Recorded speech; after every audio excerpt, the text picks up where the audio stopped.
আমাদের দেশে অটোপাস শব্দটি বহুল পরিচিত, ব্যবহৃত এবং যারা পরীক্ষা দিতে যায় তাদের কাছে খুবই জনপ্রিয়।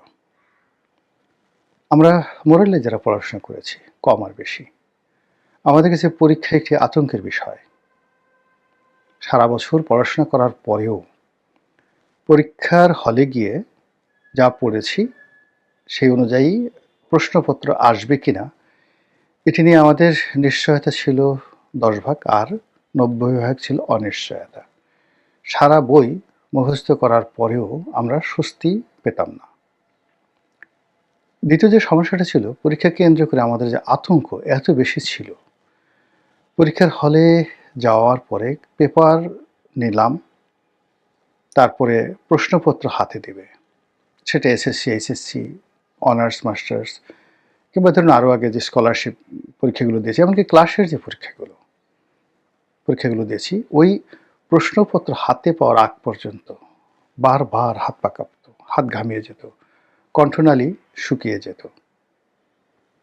এরপর যেটা হতো সেটা হলো অতিরিক্ত টেনশনের কারণে যে প্রশ্নগুলো একেবারে জানা, মুখস্থ করে আসছে, সেই প্রশ্নগুলো ভুল হতো। বিশেষ করে অঙ্কের ক্ষেত্রে, বিজ্ঞানের ক্ষেত্রে মারাত্মক ভুল হয়ে যেত। পরীক্ষার হলে বা এই পরীক্ষার ফলাফলের সময় টেনশন হয়নি এরকম কোনো ভালো ছাত্র নেই। সাধারণত যারা পড়াশোনা করেনি, মন্দ ছাত্র, মানে তাদের পরীক্ষার হলে গিয়েও টেনশন হতো না, কক্ষণে তাদের টেনশন হতো না। কিন্তু যারা যত বেশি পড়াশোনা করতো তত বেশি তাদের টেনশন হতো। এরপর যখন ফলাফল ঘোষণা করা হতো, ফলাফল ঘোষণা করার পরে সবার ভিতরের উৎকণ্ঠা থাকতো ফলাফল ঘোষণার আগ পর্যন্ত। প্রচণ্ড উৎকণ্ঠা, কি হবে কি হবে কি হবে। এরপর ফলাফল হতো, যারা ভালো ছাত্র, খুব অল্প ভালো ছাত্র, হাতে গোনা ২-১ জন ছাড়া, বেশিরভাগ ভালো ছাত্র খুশি হতেন না। তারা মনে করতেন যে তারা যত পরিশ্রম করেছেন, কষ্ট করেছেন, ফলাফল আরও একটু ভালো হওয়া উচিত ছিল।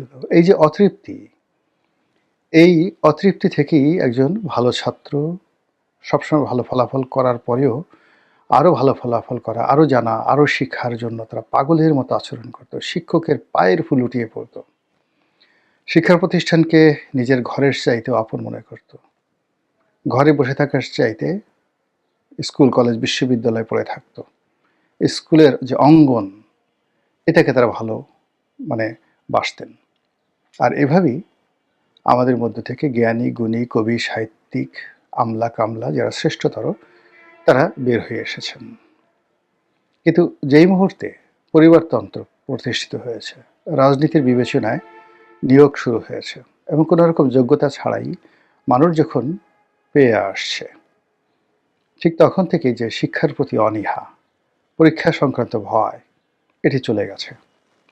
আর এই যে অটো পাসের যে কথাটি বলা হচ্ছে, কোনো রকম পরীক্ষা না দিয়ে অটোমেটিক আপনাকে পাশ করিয়ে দেওয়া হলো।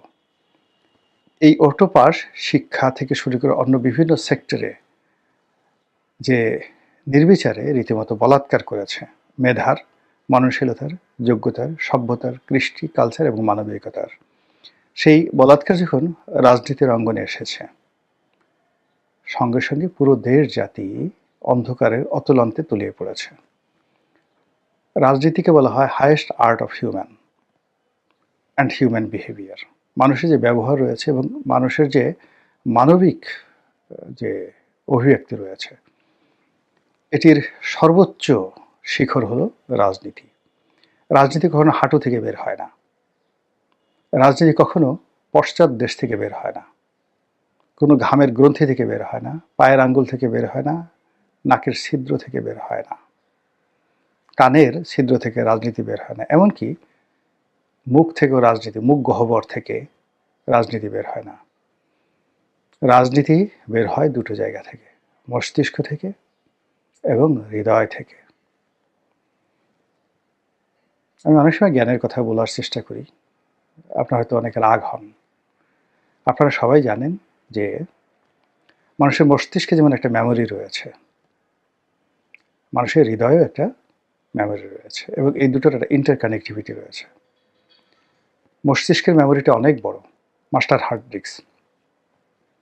আর হৃদয়ের যে মেমোরি সেটি ছোট, কিন্তু পৃথিবীর মানে কোনো হার্ড ডিস্কের সঙ্গে আপনি তুলনা করতে পারবেন না। সারা পৃথিবীর সমস্ত কম্পিউটার এক করলেও মানুষের হৃদয়ের মধ্যে যে মেমোরি রয়েছে, এটা যে কত ট্রিলিয়ন জিবি এটা কেউ কল্পনা করতে পারবে না। তো হৃদয়ের যদি এই অবস্থায়, মস্তিষ্কের অবস্থা কী? তো সেই হৃদয় মস্তিষ্ক এই দুটো যে মেমোরি, সেই মেমোরির চাইতে মারাত্মক মেমোরি হলো আপনার শরীর, your বডি। মস্তিষ্কের এবং হৃদয়ের যে মেমোরিটা, ওটা মানুষ মরে যাওয়ার সঙ্গে সঙ্গে শেষ হয়ে যায়, কিন্তু আপনার শরীরের যে মেমোরি, শরীরের যে স্মৃতিশক্তি, সেই স্মৃতিশক্তি কিয়ামত পর্যন্ত শেষ হবে না। আপনি যদি কখনো মরে যান, 1,00,000 বছর পরেও আপনার যদি একটা ডিএনএ পাওয়া যায়, আপনার শরীরে কে কবে আঘাত দিয়েছিল, তারপর আপনি কবে কেঁদেছিলেন, কী বেদনা, আপনার বংশগতি কী ইত্যাদি, কার প্রতি আপনার রাগ ছিল, সব আপনার শরীর থেকে বের করা যাবে। দ্বিতীয়ত, আপনি চান বা না চান, আপনার সঙ্গে যাদের রক্তের সম্পর্ক রয়েছে, ব্লাড কানেক্টেড, আপনার সন্তান সন্ততি, অটোমেটিকভাবে আপনার শরীরের যে মেমোরিগুলো ওই পরবর্তী প্রজন্মে চলে যাবে। কি অদ্ভুত সেই human body, mind and brain, এই তিনটির সর্বোচ্চ যে অধিক্ষেত্র সেটা হলো রাজনীতি। সেই রাজনীতিতে যখন অটো পাস চলে আসে, বিনা ভোট চলে আসে, তারপর সেই রাতের ভোট চলে আসে, আমির নির্বাচন চলে আসে, তো এটা করে কি, যারা মন্দ লোক যারা আছে তাদের শরীরে মনে এটাকে এমনভাবে মেমোরাইজড হয়ে যায়, পরবর্তীতে মানে যারাই নেতৃত্বে থাকেন, ইলেকশনের ব্যাপার আসে, রাজনীতির ব্যাপার আসে, তখন তারা সেই অটো পাসের চিন্তা সবার আগে করেন। এখন রাজনীতি হচ্ছে, ইলেকশন সামনে, ত্রয়োদশ জাতীয় সংসদ নির্বাচন। এই যে এত লম্বা ভূমিকা টানলাম এই কারণে যে আমাদের যে শরীর, মন এবং মস্তিষ্ক যে মেমোরিগুলো, সেই মেমোরিতে একটা ফ্রি ফেয়ার ইলেকশনের যে মেমোরি খুব অল্প। আর ধোঁকাবাজি, ছলচাতুরি, টাউটারি, বাটপারি, বদমাইশি, এটা করে রাজনীতির পদপদবি লাভ, রাজনীতির ক্ষমতায় অধিষ্ঠিত থাকা, রাষ্ট্র ক্ষমতা পরিচালনা করা এবং ইলেকশন করা, এটা যে পারঙ্গমতা বাঙালি জাতি দেখিয়েছে সেই 1954 থেকে আজ অবধি, একের পর এক। এর ফলে মন্দ জিনিসগুলো আমাদের শরীরে দানা বের হয়েছে। এটি একটা স্টাইল হয়ে গেছে, এটি একটা ট্রেডিশন হয়ে গেছে যে আমরা মন্দ কাজ করি। আর সেই মন্দ কাজের ধারণা থেকেই এই যে ত্রয়োদশ জাতীয় সংসদ নির্বাচনে যতটা না সম্ভাবনা নিয়ে আলোচনা হচ্ছে, তার চেয়ে 100 গুণ বেশি আলোচনা হচ্ছে মন্দ আশঙ্কাগুলো নিয়ে। যদি ইলেকশন না হয়, যদি গৃহপালিত বিরোধী দল হয়, যদি বিনা প্রতিদ্বন্দ্বিতা নির্বাচন হয়, আর যদি বিনা ভোটে নির্বাচন হয়, আর যদি একেবারে নির্বাচন না হয়ে যদি অটো পাস হয়ে যায়, কোনো প্রতিদ্বন্দ্বী থাকবে না, এই বিষয়গুলো নিয়েই কিন্তু আলোচনা বেশি হচ্ছে। আর যেখানে প্রতিদ্বন্দ্বিতাহীনতার যে লক্ষণগুলো দেখা যাচ্ছে, সেখানে লোকজন হৈ হৈ রই রই করে উঠছে। সৌভাগ্য যে এখনো পর্যন্ত বিনা প্রতিদ্বন্দ্বিতায় এখন পর্যন্ত একজনও সংসদ সদস্যের নির্বাচনের খবর আমরা শুনিনি। কিন্তু অনেক ক্ষেত্রে যেটা হচ্ছে, অনেক ক্ষেত্রে কি প্রায় হাতে গোনা অল্প কয়েকটি আসন ছাড়া প্রায় সব ক্ষেত্রে নির্বাচন হচ্ছে একতরফা। বিএনপির প্রার্থী একক শক্তিশালী, প্রতিপক্ষ খুবই দুর্বল। তো প্রতিপক্ষের সেই দুর্বলতার কারণে বিএনপির প্রার্থী চেষ্টা করে মাঠ জমাতে পারছেন না। তার কোনো কথা, তার কোনো কর্ম, তার কোনো কর্মকাণ্ড মানে জনগণের মধ্যে আবেগ সৃষ্টি করছে না। এর কারণ হলো এখানে যেটাকে বলা হয় ম্যাস খেলা, সত্যিকার অর্থে প্রতিযোগিতামূলক রাজনীতির যে খেলা, এটা অনুষ্ঠিত হচ্ছে না। ফলে যারা সংসদ সদস্য নির্বাচিত হতে যাচ্ছেন বা হবেন, অতীতে যেভাবে অনেকে অটো হয়ে গেছেন, বিশেষ করে 2014 সনে যেটা বিনা ভোটের নির্বাচন, বিনা প্রতিদ্বন্দ্বিতার নির্বাচন হলো, সেখানে সবাই 153 জনের মতো বিনা প্রতিদ্বন্দ্বিতায় নির্বাচিত হয়ে গেছেন। এদেরকে বলা হয় অটো পাস। এবারও মানে যারা একটু দুর্বল কি দরকার এই ঝামেলা করার, এত টাকা পয়সা খরচ করার? এর চেয়ে অটো পাস যদি হয়ে গেল, ৫ বছর ক্ষমতায় থাকলাম, এরপরে যা হবে তার দেখা যাবে। আওয়ামী লীগ ক্ষমতা ছিল ১৫ বছর, এর মধ্যে ১০ বছরই তো তারা ২ নম্বরি করে থেকেছে। এখন পালিয়েছে, ১০ হাতে টাকা রোজগার করেছে, বিদেশে পায়ের উপর পা তুলে খাচ্ছে, যাচ্ছে, ঘুরছে। বাংলাদেশের পরিবর্তে লন্ডনে, বাংলাদেশের পরিবর্তে কানাডাতে, বিভিন্ন দেশে তারা সেই একটার পর একটা রাজপ্রাসাদ কিনে, রোলস রয়েস গাড়ি কিনে ঘুরে বেড়াচ্ছে। অসুবিধা কি? লোকজন একটু গালাগালি করছে, তাতে কি আসে যায়? খাবার দাবার তো ভালো পাচ্ছে, জেলে তো থাকতে হচ্ছে না, বাংলাদেশের মশার কামড় খেতে হচ্ছে না। এই চিন্তাগুলো থেকে তারা সবসময় চিন্তা করে অটোপাসই বেটার। তো সেই অর্থে যদি মানে কাগজে কলমে অটোপাসের এখনো পর্যন্ত নজির তৈরি হয়নি, কিন্তু যারাই এখানে নির্বাচনের খেলায় বিজয়ী হবেন বলে ধরে নেওয়া হচ্ছে, তাদের কারোরই ঠিক ওরকম সেই আনন্দ থাকবে না যে আনন্দ আমাদের শৈশবে প্রতিযোগিতামূলক একটি পরীক্ষায় আমাদের অংশগ্রহণ করার ফলে হয়েছিল। আর সেই ফলাফলের জন্য আমরা কি পরিশ্রম করেছি, সেই পরিশ্রমের যে মানে ফল, এটা আমাদের কাছে বিশাল আনন্দের ছিল। আমি নিজে ইলেকশন করেছি ২০০১ থেকে একেবারে ২০০৮ পর্যন্ত, পুরো ৯টি বছর মাঠে ময়দানে দুটো নির্বাচনী এলাকায় কি পরিমাণ শ্রম দিয়েছি, মেহনত করেছি, নিজে না খেয়ে সেই টাকা জনগণের মধ্যে খরচ করেছি, এটা আমি ছাড়া কেউ বুঝতে পারবে না। ৮ বছর পরিশ্রমের পরে যখন মনোনয়ন পেলাম, এরপর যখন ইলেকশন করলাম, টানা ১ মাস নির্ঘুম রজনী, সে যে কী কষ্ট, কী বেদনা। তারপরে যখন বিজয়ী হলাম, সে বিজয়ের আনন্দ আপনাদের কাউকে বোঝাতে পারবো না। ৫টা বছর দায়িত্ব পালন করেছি, এর কারণ হলো সবসময় মনে হয়েছে জনগণ আমাকে ভোট দিয়েছে। কোনো কথা বলতে, কোনো কাজ করতে কখনোই নিজেকে হীনমন্য মনে হয়নি। আমি একটা দলের ছিলাম, তারপরে মনে হয়েছে যে আমার প্রতি জনগণের সমর্থন আছে, আমার একটা জাতীয় দায়িত্ব এবং কর্তব্যবোধ আছে। এটা পরিশ্রম থেকে আসে, মেহনত থেকে আসে, বিনিয়োগ থেকে আসে, মানুষের ভালোবাসা থেকে আসে। কিন্তু যদি আপনি অটো হয়ে যান, তখন আর এই জিনিসের প্রতি কোনো মমত্ববোধ থাকে না।